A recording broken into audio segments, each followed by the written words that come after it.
Friends, welcome back to my channel. ప్రతిరోజు కార్తీక దీపం serial టీవీలో కన్నా ముందుగా చూడడానికి వెంటనే మా ఛానల్ని సబ్స్క్రైబ్ చేసుకొని పక్కనే ఉన్న గంట సింబల్లో ఆల్ పైన క్లిక్ చేయండి. అప్పుడే నేను పోస్ట్ చేసే వీడియోస్ మీరు మిస్ కాకుండా నోటిఫికేషన్ ద్వారా చూడగలరు. ఇక సీరియల్లోకి వెళ్తే కార్తీక దీపం సీరియల్లో సూరజ్ గురించి షాకింగ్ నిజం తెలుసుకుంటాడు కార్తీక్. మరి సూరజ్ గురించి ఏం నిజం తెలుసుకున్నాడు? ఆ నిజం తెలుసుకున్నాక కార్తీక్ చేయబోయే అసలు ఈ పని ఏంటి, అసలు కార్తీక్ ఉద్దేశం ఏంటి, మరి కార్తీక్ ఎలా ఈ షాకింగ్ న్యూస్ని వాళ్ళ ఇంట్లో అందరికీ చెప్పబోతున్నాడు, ఏం జరగబోతుంది అనేది తెలియాలంటే ఈ వీడియోని చివరి వరకు స్కిప్ చేయకుండా చూడండి. అప్పుడే మీకు క్లియర్గా అర్థమవుతుంది. అలాగే ఈ వీడియోని ఇప్పటి వరకు లైక్ చేయని వాళ్ళు ఇప్పుడే లైక్ చేసేయండి. ఇక సీరియల్లోకి వెళ్తే అసలు ఈ రోజు కథలో జ్యోత్స్నకైతే చాలా దిమ్మ తిరిగేటట్టు షాక్ అయితే ఇచ్చారు. అయితే జ్యోత్స్న పొగరు అణచడానికి సూరజ్ కూడా చాలా ఒక రకంగా చెప్పాలంటే సూరజ్ చాలా న్యాయమే చేశాడు. ఎందుకంటే డబ్బుందనే అహంకారం, తన కింద వాళ్ళు అంటే తనకంటే తక్కువ ఉన్న వాళ్ళని చూసి తనకు ఎక్కడ లేని ఏంటి అహంకారం చూపిస్తుందని చెప్పేసి ఆ పొగరు బలుపు తగ్గాలి అంటే ఖచ్చితంగా జ్యోత్స్నకి బుద్ధి చెప్పి తీరాల్సిందే అని సూరజ్ అయితే అనుకున్న విషయం అందరికీ తెలిసిందే. ఆ పనిలో భాగంగానే ఒకప్పుడు మిస్ హైదరాబాద్ అయిన జ్యోత్స్నని అలా ఒక చెట్టు కింద ఒక ఫుడ్ స్టాల్లో ఆ జ్యూస్ని సప్లై చేస్తూ జ్యూస్ తయారు చేస్తూ అందరికీ సప్లయర్గా సర్వర్గా చేసి తన తలపొగరను అయితే అణచాడు. అయితే అదే మనసులో పెట్టుకొని జ్యోత్స్న కావాలని సూరజ్తో ఒక ఆట ఆడుకోవాలని ట్రై చేస్తుంది. ఏంటి అలా ఉన్నావు, అయినా అయిపోయింది కదా, ఈ రోజుతో గొడవంతా అయిపోయింది, ఇక ఇప్పటికైనా ఆ సూరజ్ గారి జోలికి వెళ్ళడం మానే, లేదంటే వాడికి నీకన్నా ఎక్కువ తలపొగరు ఉంది, అలాంటి తలపొగరు ఉన్నవాడితో తల పెట్టుకున్నావంటే ఇక నీ బతుకు బస్ స్టాండ్ అవుతుంది.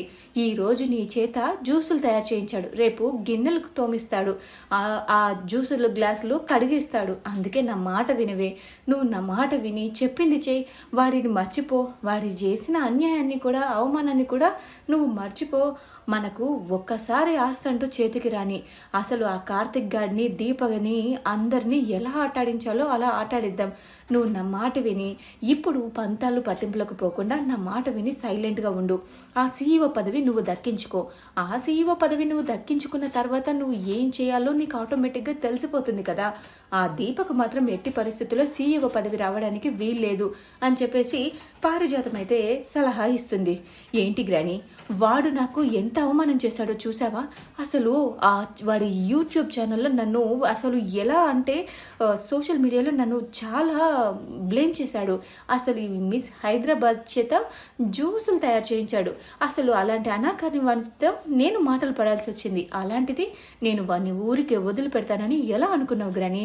వాడు ఇంతకు ఇంత అనుభవించేలా చేస్తాను అనగానే, వసే నా మాట వినవే, నువ్వు ఇప్పుడు కానీ తొందరపడ్డావంటే అది ఆ దీపకే ప్లస్ పాయింట్ అవుతుంది. నువ్వు ఏమాత్రం తొందరపడి ఆ సూరజ్ గారిని ఏం చేసినా కూడా అదంతా నువ్వే చేసావని వాడున్నాడు కదా కార్తిక్ గాడు, వాడు ఏదైనా చేసేస్తాడు, బమ్మిని తిమ్మిని చేసేస్తాడు. ఈసారి కనుక ఆ సూరజ్కి నీ వల్ల అన్యాయం జరిగిందని తెలిస్తే మీ తాత ఇక ఈసారి వాడిని నీకిచ్చి పెళ్లి చేసినా చేస్తాడు. అందుకని నా మాట విని అనగానే, గ్రాని ఏం మాట్లాడుతున్నావు, అయినా ఆ దిక్కుమాలినోడితోటి నాకు పెళ్ళేంటి, అసలు అలాంటి తలపొగరున్నోని ఎవరితైనా పెళ్లి చేసుకుంటుందా? అసలు వాడికి ఎంత తలపొగరంటే అలాంటి వాడు కనుక నాకు భర్త అయితే నెక్స్ట్ డేనే వాడికి పాలల్లో విషం కలిపి చంపేస్తాను అంటూ అనగానే, ఒసే ఏం మాట్లాడుతున్నావే, నాకు నిన్ను చూస్తుంటే నీ ఆలోచనలు చూస్తుంటే నాకు చాలా భయంగా ఉంది. అయినా అయిపోయింది కదా, వదిలేసేయి. ఇప్పుడు నీ మొదటి టార్గెట్ దీప. ఆ దీపను మన అడ్డు లేకుండా చేసుకోవాలి. అక్కడ ఆఫీస్లో నీకు ప్రతి దానికి తను అడ్డొస్తుంది కాబట్టి ఆ అడ్డు లేకుండా చూసుకోవాలంటే నువ్వు ఖచ్చితంగా నేను చెప్పినట్టు చేయి. ముందు ఏం చేస్తావంటే అంటూ తన ఆలోచన అంతా కూడా సీక్రెట్గా తనతో చెప్తుంది. ఇక తర్వాత నువ్వు చెప్పే ప్లానింగ్స్ నువ్వు చెప్పు గ్రాని, కానీ నేను ఇంప్లిమెంట్ చేసేటివి నేను చేస్తాను. అటు దీప, ఇటు బావ, అలాగే ఈ సూరజ్, ఈ ముగ్గురికి బుద్ధొచ్చేలా చేస్తాను. ఈ జ్యోత్స్నతో పెట్టుకుంటే ఎలా ఉంటుందో అందరికీ బుద్ధొచ్చేలా చేస్తాను. అసలు ఏమనుకుంటున్నారు వీళ్ళు? నేను అంత అల్లాటప్పగా వదిలేస్తాననుకున్నారా? నన్ను ఎంతగా అవమానించారు. అసలు మిస్ హైదరాబాద్ని అలా జ్యూస్ సెంటర్లో జ్యూస్ సప్లై చేసేటట్టు చేస్తాడా? ఆ దిక్కుమాలినోడు ఎవడు వచ్చి నన్ను అవమానిస్తాడా? పైగా నేను పనిదానిలాగా ఉన్నానని చెప్తాడా? బావకేమో రాజసం ముట్టి పడుతుందంట. చెప్తా, అసలు తెల్లారేసరికి వాడి ఫుడ్ స్టాల్ అక్కడ లేకుండా చేస్తాను అని చెప్పేసి మళ్ళీ ప్రయత్నం చేస్తూ ఉంటుంది. అయితే అసలు కార్తిక్ నిజంగానే జ్యోత్స్న ఇంతటితో ఆగుతుందని నేను అనుకోవట్లేదు మరదలా అంటూ దీపతో మాట్లాడుతూ ఉంటాడు. ఎందుకు బావా, ఏం జరిగింది అనగానే, ఈరోజు చాలా జరిగిందిలే ఆ ఫుడ్ స్టాల్ దగ్గర అంటూ ఫుడ్ స్టాల్ గురించి చెప్తూ ఉంటాడు. ఏంటి బావా, ఏం మాట్లాడుతున్నావు? అయినా నీకు నేను ఒక కండిషన్ పెట్టాను, అది మర్చిపోయావా ఏంటి అనగానే, ఏంటి మరదలా, అసలు నేను ఏం చేశాను, నువ్వెందుకు అలా అంటున్నావు అనగానే, అదే నేను పెట్టిన కండిషన్ గురించి నువ్వు మర్చిపోయినట్టున్నావు. నువ్వు దీపతో మాట్లాడడానికి వీల్లేదు, దీపతో టైం స్పెండ్ చేయడానికి వీల్లేదు, అలాగే దీపతో కలిసి ఉండడానికి వీల్లేదు అన్నాను. అది అత్తను సాకుగా పెట్టుకొని నువ్వు ఆ ఇంట్లో తిష్ట వేశావు. ఓకే, అది కూడా ఒప్పుకుంటాను. కానీ నువ్వు దీపతో అస్తమానం మాట్లాడడం, దీపను పికప్లు డ్రాప్లు చేయడం కరెక్ట్ కాదు. ఎందుకంటే ఇది కూడా మన కండిషన్లో ఉంది. నువ్వు దీపతో మాట్లాడడానికి వీల్లేదంతే అనగానే, అదేంటి భార్యాభర్తలు మాట్లాడుకోకుండా ఉంటారా అంటూ దీప అనగానే, ఓహో అవును కదా దీప, భార్యాభర్తలు మాట్లాడుకోకుండా ఉండలేరు. అయితే ఈ పదవికి నాకు చేత కాదు, నేను అర్హురాల్ని కాదు అని చెప్పి అక్కడి నుంచి వెళ్ళిపో.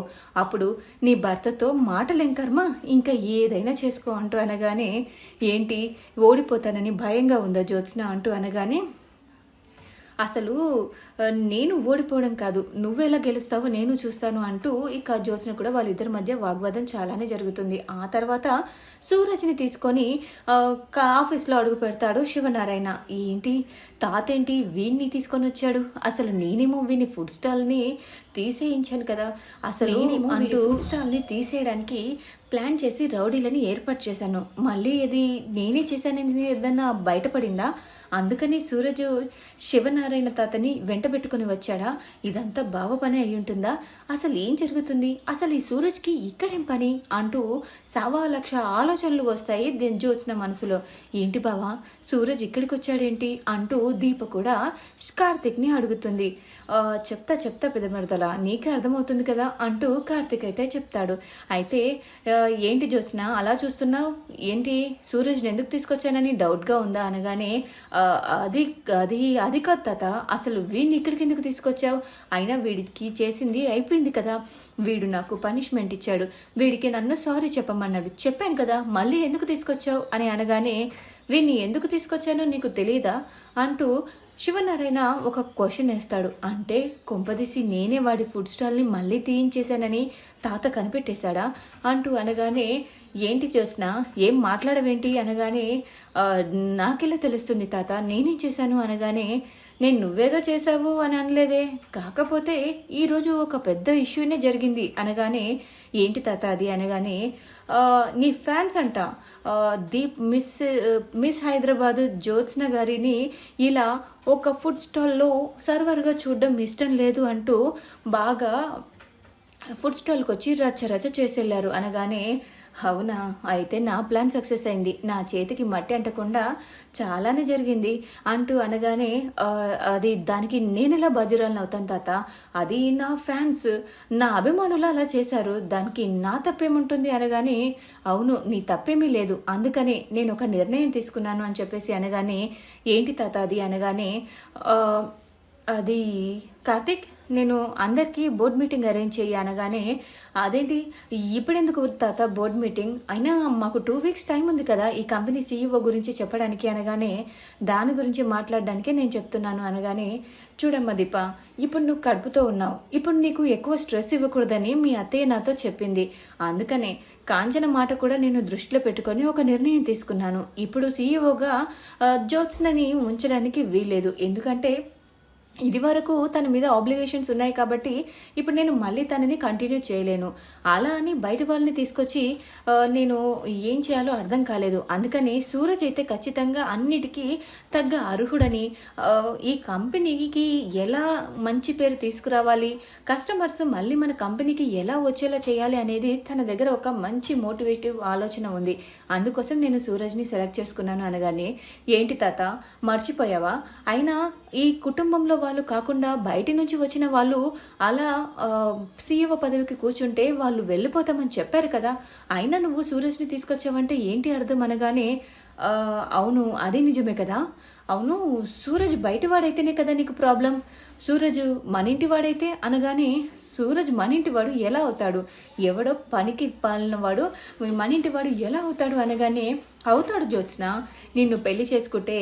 ఈ ఆస్తికి వారసుడవుతాడు, ఈ కొన్ని కోట్ల ఆస్తిని చూసుకోవడానికి తను వారసుడవుతాడు, అంతేకాదు నీ పొగరుకి తల పొగరు అంచేదానికి వాడే అర్హుడు, ఇన్నాళ్ళు నీతో మేము కూడా ఏ పని చేయించలేదు, కానీ నీ తలపొగరు అంచడానికి వాడు వచ్చాడు, అందుకే అలాంటి వాడైతే నీకు ఈ కంపెనీకి మంచి పేరు తీసుకొస్తాడని నాకు గట్టిగా అనిపిస్తుంది, ఏమంటావు కార్తీక్ అనగానే అబ్బబ్బబ్బా చాలా బాగా చెప్పావు తాత, ఎందుకంటే అసలు నా మనసులో కూడా అచ్చం ఇదే ఉంది, ఎందుకంటే ఇప్పటి వరకు పెద్ద మేడం గారిని అలా అనే మగాడే ఇక్కడ ఈ భూమి మీద పుట్టలేదని కొంతమందికి ఫీలింగ్, అందుకోసమే ఆ ఫీలింగ్ తప్పు అని చెప్పడానికైనా సూరజ్కి జ్యోత్స్నకి ముడిపెట్టేస్తే చాలా బాగుంటుంది, వాళ్ళిద్దరి జంట చూడ చక్కగా ఉంటుంది, అలాగే ఇప్పుడు వాళ్ళు టామ్ అండ్ జెర్రీ లాగా ఉన్నా ఆ తర్వాత ప్రేమను అర్థం చేసుకొని వాళ్ళిద్దరూ చాలా ప్రేమగా సంతోషంగా జీవితాంతం కలిసిమెలిసి ఉంటారు,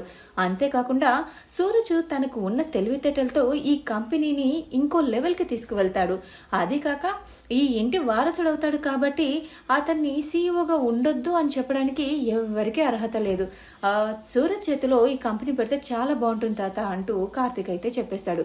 తాత ఏం మాట్లాడుతున్నారు, అయినా నా పెళ్ళి నా ఇష్టం లేకుండా మీరు వాడిని నాకిచ్చి పెళ్లి చేస్తానండం ఏంటి అనగానే అదే నాకు అన్ని అర్హతలు ఉన్నవన్నీ ఈ కంపెనీకి సీఈఓగా చేయాలనుంది, కానీ నువ్వు దానికి ఒక కండిషన్ పెట్టావు, ఏంటి ఆ సీఈఓగా ఉన్నవాడు ఆ ఇంటికి రిలేషన్ అయి ఉండాలి అని, అందుకోసమే నేను ఇదంతా చేస్తున్నాను, నీకు ఇష్టమైతే ఒప్పుకో, లేదంటే సీఈఓ పదవికి వాడిని అర్హుణ్ణి చేయడానికి ఒప్పుకో, ఈ రెండిట్లో ఏదో ఒక ఆప్షనే ఉంది, నీ ఇష్టం, ఏ నిర్ణయం తీసుకుంటావో నాకు రేపు పొద్దున వరకు చెప్పు అని చెప్పేసి అనగానే తాత ఏం మాట్లాడుతున్నావు, నేను వాడిని పెళ్లి చేసుకోవడం ఏంటి, నాకు వాడంటే అస్సలు ఇష్టం లేదు అంటూ అనగానే చూడు జ్యోత్స్న ఉంటే సూరజు సీఈఓగా ఉంటాడు, లేదంటే నీకు మొగుడిగా ఉంటాడు, ఆలోచించుకొని నిర్ణయం చెప్పు, సూరజ్ మనం రేపు వెళ్ళి కలుద్దాం, నువ్వు ఈరోజు వెళ్ళి రేపు రా, అలాగే మీ ఇంట్లో వాళ్ళని కూడా పెళ్లి సంబంధం మాట్లాడడానికి తీసుకురా అని చెప్పేసి సూరజ్కి అయితే చెప్తాడు.